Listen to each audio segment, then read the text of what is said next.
Hello दोस्तों, आप सबका फिर से स्वागत है अपने यूट्यूब चैनल में। आज की वीडियो का जो टॉपिक है वो है how to migrate Sophos XG to XGS firewall. Right. अगर आप अपने सोफोस एक्सजी मॉडल को एक्सजीएस मॉडल में अपग्रेड करना चाहते हैं या माइग्रेट करना चाहते हैं तो आप कैसे कर सकते हैं। ठीक है। तो उसके लिए सबसे पहले आपके पास क्या होना चाहिए, आपको जो सोफोस एक्सजी मॉडल है उसका बैकअप आपके पास होना चाहिए, तभी आप अपने न्यू एक्सजीएस मॉडल में आप अपग्रेड कर सकते हैं। ठीक है। कहने का मतलब सिंपल सा ये है कि अगर आपके पास सपोज एक्सजी का आपके पास बैकअप पड़ा हुआ है तो आप इजीली उस बैकअप को एक्सजीएस फायरवॉल में अपग्रेड करके यानी रिस्टोर करके आप अपने पूरे कॉन्फ़िगरेशन यानी सपोज एक्सजी मॉडल के पूरे कॉन्फ़िगरेशन को एक्सजीएस मॉडल में आप सीधे सीधे आप इसको इंपोर्ट कर सकते हैं, रिस्टोर कर सकते हैं, जिससे आपको सारी कॉन्फ़िगरेशन करने की जरूरत नहीं पड़ेगी। लिटिल बिट चेंजेस की जरूरत पड़ती है बट आपको पूरी की पूरी चेंजेस नहीं करने पड़ेगी और इजीली आपका सपोज एक्सजी जो मॉडल है वो आपके न्यू एक्सजीएस मॉडल में अपग्रेड हो जाएगा, क्योंकि एक्सजी मॉडल का एंड ऑफ लाइफ आ चुका है। ठीक है। तो इसीलिए सारे लोग अपने न्यू एक्सजीएस मॉडल में अपने फायरवॉल के कॉन्फ़िगरेशन को अपग्रेड कर रहे हैं। ठीक है। तो चलिए स्टार्ट करते हैं आज का वीडियो।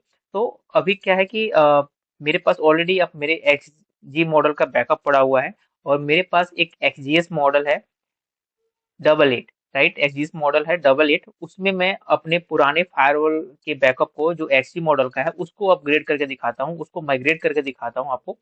तो सबसे पहले क्या करना है, आपको अपने फायरवॉल में लाइट देनी है। ठीक है। लाइट देने के बाद से जो न्यू फायरवॉल है उसमें लाइट देनी है और अपने सिस्टम से कनेक्ट कर लेना है। सिस्टम से कनेक्ट करने के बाद से आपको अपने फायरवॉल को एक्सेस करना है। आपको पता है कि जो नया फायरवॉल आते हैं सपोज का, उनके बाय डिफॉल्ट आईपी होता है HTTPS कॉलन में जाते हैं आपका 172.16.16.16 एंड जो पोर्ट नंबर होता है ये 4x4 होता है, आपको उससे एक्सेस कर लेना है। ठीक है जी। तो ये देखेंगे कि ये वेलकम सोफोस फायरवॉल, ये मेरा एक्सजीएस मॉडल है डबल एट। ठीक है।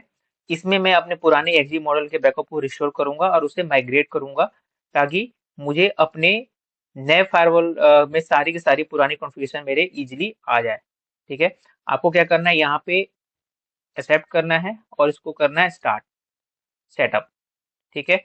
यहाँ पे ऑप्शन दे रहा है आपको बेसिक, आपको पासवर्ड चेंज करने का ऑप्शन दे रहा है और यहाँ पे आप देख रहे होंगे रीस्टोर बैकअप का ऑप्शन दे रहा है। ठीक है। तो आपको क्या करना है, रीस्टोर बैकअप पे क्लिक करना है और यहाँ पे आपको अपलोड करने का ऑप्शन देगा।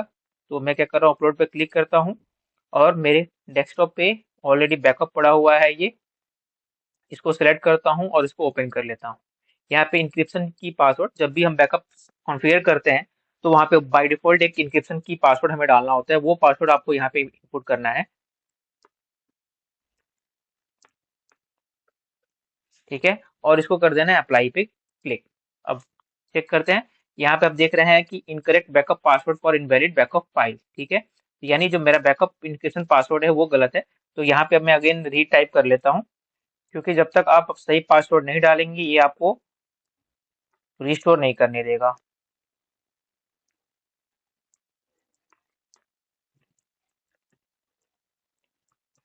ठीक है। मैं अप्लाई पे क्लिक करता हूँ। अब ये देखिए इसने ले लिया है। ठीक है।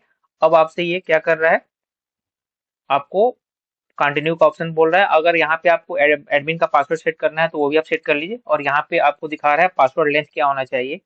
आपको 10 कैरेक्टर होना चाहिए, अपर केस होना चाहिए, लोअर केस होना चाहिए, एक नंबर होना चाहिए और स्पेशल कैरेक्टर होना चाहिए। ठीक है। तो मैं पासवर्ड का एडमिन का पासवर्ड बना लेता हूँ यहाँ पे। ठीक है। तो ये मेरे न्यू फायरवॉल जो एक्सजीएस फायरवॉल है उसका मैंने यहाँ पे पासवर्ड क्रिएट कर लिया और पुराने जो मेरा एक्सजी मॉडल का बैकअप था वो मैंने यहाँ पे रिस्टोर कर लिया है। यानी यहाँ पे मैंने अब इसको मुझे करना है कंटिन्यू। ठीक है। जैसे वेट करते हैं, ये एक तरह से पूरा का पूरा माइग्रेट हो रहा है एक्सजी से एक्सजीएस। ठीक है। अब यहाँ पे चेक कर रहे हैं बेसिक सेटअप। ठीक है जी। यहाँ पे इसने दिखा दिया कि ये सब्सक्रिप्शन है और इस दिन को आपको एक्सपायर होगा। ठीक है। इवैल्यूएशन पीरियड है यानी ट्रायल पीरियड है। आपको क्या करना है, कंटिन्यू पे क्लिक कर देना है। अब ये फिनिशिंग कर रहा है, यानी इसने हमारे बैकअप को सक्सेसफुली ले लिया है। अब ये इम्प्लीमेंट कर रहा है। अब यहाँ पे आप देख रहे हैं कि डाउनलोडिंग लेटेस्ट फॉर्मवेयर। मेरे फायरवॉल में ऑलरेडी इंटरनेट लगा हुआ है तो ये क्या कर रहा है, इंटरनेट के थ्रू फॉर्मवेयर को डाउनलोड कर रहा है लेटेस्ट और उसको अपग्रेड करेगा, फिर उसके बाद से कॉन्फ़िगरेशन अप्लाई करेगा, फिर उसके बाद से अपडेटिंग फॉर्मवेयर करेगा, देन सिस्टम को रिस्टार्ट करेगा। यानी डाउनलोड, कॉन्फ़िगरेशन चेंजेस जो हमने बैकअप को कॉन्फ़िगर इसमें हमने बैकअप रिस्टोर किया है, फिर जो ये डाउनलोड फॉर्मवेयर कर रहा है उसको यहाँ पे अपग्रेड करेगा एंड देन उसके बाद सिस्टम को रिस्टार्ट कर देगा।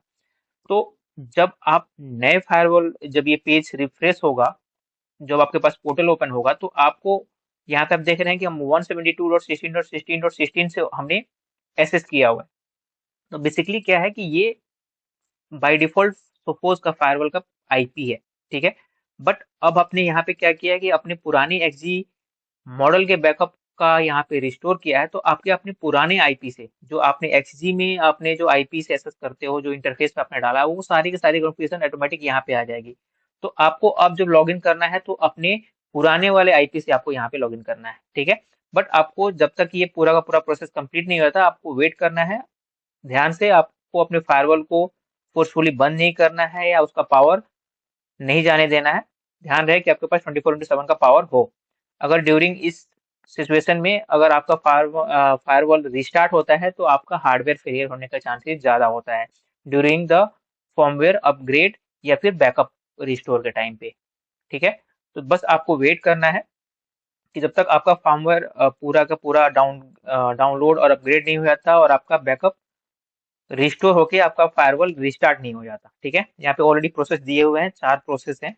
आपको इनको कंप्लीट होने तक का वेट करना है, ठीक है। तो वेट करते हैं हम। आप पिंग कमांड भी चला सकते हैं कि आपको एटलीस्ट पता चलता रहे कि क्या हो रहा है। जैसे कि मेरा जो नया आईपी है, आई मीन जो बाय डिफॉल्ट आईपी है, उसको भी हम लगा देते हैं और पुराने वाले आईपी को भी लगा देते हैं। जैसे कि पिंग 172.16.16.16 को, ये हमारे बाय डिफॉल्ट आईपी है, यानी अभी तक इसने रिस्टोर नहीं किया है। अब जस्ट वेट करते हैं, क्योंकि रजिस्टर होने के बाद से ये पिंग टूट जाएगा और हमारे पुराना जो फायरवॉल है उसके थ्रू हमारा पिंग आना स्टार्ट होना चाहिए। ये देखिए पिंग टूट चुका है, ठीक है। यानी अब ये रिस्टार्ट कर रहा है ताकि हमारे जो बैकअप था उसको रिस्टोर कर सके, ठीक है। इसको मैं थोड़ा छोटा कर देता हूँ। ये देखिए जो डेस्टिनेशन होस्ट अनरीचेबल आ गया है। अब ये सिस्टम को रिस्टार्ट कर रहा है। अब हम क्या करेंगे, एक और पिंग लगा लीजिए जो आपके सिस्टम का पुराना आईपी था, आई मीन जो एक्सजी मॉडल जो था उसका आपका पुराना आईपी, वो भी पिंग कर लेते हैं यहाँ पे। जैसे मेरा था 10.10.10.1, ठीक है। अब वेट करते हैं कि दोनों में से कौन सा पिंग आपका आता है। आपको इजीली पता चल जाएगा कि मेरा जो बैकअप था वो सक्सेसफुली माइग्रेट हो पाया है कि नहीं हो पाया है, ठीक है। यहाँ बैकएंड में देख रहे होंगे ये रिस्टार्ट हो रहा है। Just wait for few minutes.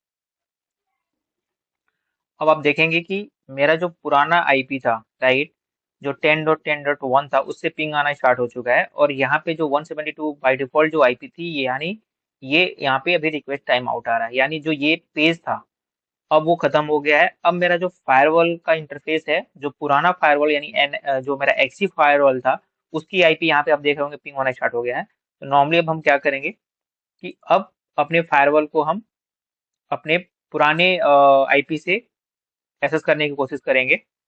तो यहाँ पे जो आईपी था हमारा https://10.10.10.1:4 इससे एक्सेस करने की कोशिश करते हैं। वेट करना है बिकॉज इस पूरे प्रोसेस में आपको 10 से 15 मिनट लग सकते हैं। तो आपको टेंशन नहीं लेना है। आपको यहाँ पे पिंग लगा के रखिए ताकि आपको एटलीस्ट ये पता चलता रहे कि मेरा फायरवॉल जो है वो एक्ट में है, यानी वो अभी चल रहा है, ठीक है। यहाँ देखिए पिंग कंटिन्यूसली आ रहा है हमारा। ये 10 से 15 मिनट टाइम लेता है, ठीक है। आपको क्या करना है, एडवांस पे क्लिक कीजिए और इसको एक्सेप्ट रिस्क एंड कंटिन्यू पे क्लिक कर दीजिए। अब जो हमारा फायरवॉल है, ये देखिए, ये जो मेरा फायरवॉल है वो मेरे पुराने एक्सी मॉडल से एक्सेस हो रहा है।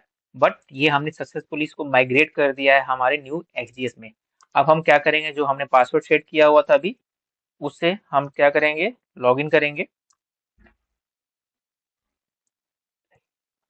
ठीक है। और उसके बाद से चेक करेंगे कि सारी कॉन्फ़िगरेशन हमारी वापस आई है कि नहीं आई है, ठीक है।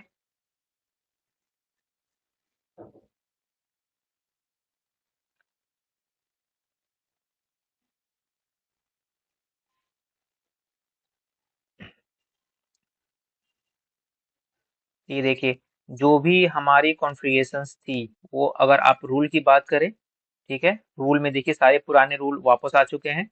चाहे आप अपने इंटरफेस की बात करें नेटवर्क में जाके, ठीक है, नेटवर्क में आप देखेंगे सारी की सारी जो आपने इंटरफेस सेलेक्ट की थी, सारी की सारी चीज़ें यहाँ पे दिखा रही है, ठीक है। प्लस आपकी जो भी site to site VPN configuration किया होगा, वो सारी की सारी यहाँ पे चीज़ें दिखा रही हैं, ठीक है। यानी सेम ऑल जैसा पहले आपका एक्सजी मॉडल में था, वो सारा का सारा आपके एक्सजीएस मॉडल में आ गया है।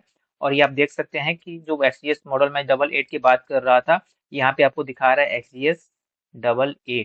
यानी हमने सक्सेसफुली माइग्रेट कर दिया है एक्सजी मॉडल के बैकअप को एक्सजीएस मॉडल में, ठीक है। आप यहाँ भी जाके चेक कर सकते हैं कि ये देखिए एक्सजीएस 88, ठीक है।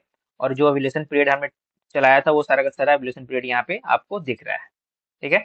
बहुत ईजी है, ज़्यादा टेंशन लेने की ज़रूरत नहीं है। आप इजीली माइग्रेट कर सकते हैं, सारे रूल्स, सारे पॉलिसीज, सारी चीज़ें आपको यहाँ पे दिख जाएंगी, ठीक है। और इजीली आप अपने बैकअप को, आपके पास ध्यान रखने वाली चीज़ें हैं कि आपके पास मास्टर की जरूर होना चाहिए, आपके पास बैकअप की जरूर होना चाहिए रिस्टोर करते समय। तभी जाके आप अपने पुराने एक्सजी मॉडल के बैकअप को नए एक्सजीएस फायरवॉल में आप उसको माइग्रेट कर सकते हैं, रिस्टोर कर सकते हैं, ठीक है जी। तो ये बहुत सिंपल है, आप ट्राई कीजिएगा। अगर कुछ भी प्रॉब्लम होती है तो आप मुझे कमेंट कर सकते हैं। अगर मेरी वीडियो आपको पसंद आ रही है तो प्लीज़ लाइक और कमेंट करना ना भूलें। अगर आप मेरे चैनल पे नए हैं तो सब्सक्राइब करना बिल्कुल ना भूलें। Thank you so much.